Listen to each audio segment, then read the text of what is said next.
সুপ্রভাত বন্ধুরা, তোমরা সবাই কেমন আছো? আজকে যেহেতু রবিবার, তাই রবিবারের সকালটা কী খাবো ভাবতে ভাবতে ভাবলাম ডালিয়া বানিয়ে নিই।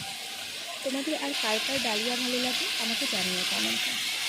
প্রথমে কিছু সবজি নিয়েছি, যা যা আমার কাছে ছিল সবগুলোই এক সাইজ মতো কেটে নিয়ে সেগুলোকে খানিকটা ভাজা ভাজা করে নিয়ে তার মধ্যে লবণ, হলুদ, জিরের গুঁড়ো এবং সামান্য পরিমাণ মিট মশলা দিয়ে ভালো মতো ভাজবো।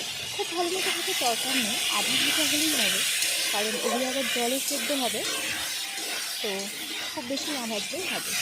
আরেকটা কথা বলে রাখি, এটি কিন্তু ইউটিউবে আমার ফার্স্ট ভিডিও, যেটাতে আমি কুকিং রেসিপি দিচ্ছি।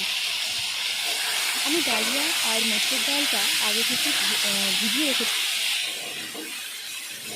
জলে ভিজিয়ে রেখেছিলাম। তো ভেজানোর পর সেটা কড়াইয়ে দিয়ে দিলাম। এবার সামান্য কিছু নাড়াচাড়া করে আমি এর মধ্যে জল দিয়ে দেবো। আজ যেহেতু রবিবার, সেই কারণে মসুর ডালটা ব্যবহার করলাম। যদি নিরামিষের দিন হয়ে থাকে তাহলে আমি মুগ ডাল ব্যবহার করি। বেশ কিছুটা নাড়াচাড়া করা হয়ে গেল, কিছুটা কড়াইয়ের সাথে দেখছি লেগে লেগে আসছে। এই পর্যায়ে এবার জল ঢেলে দেবো।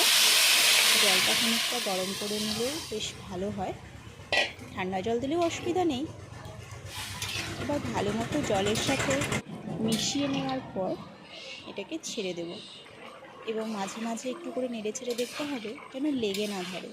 অবশ্যই মসুর ডালে খুব একটা লেগে ধরে না, যতটা মুগ ডালে ধরে।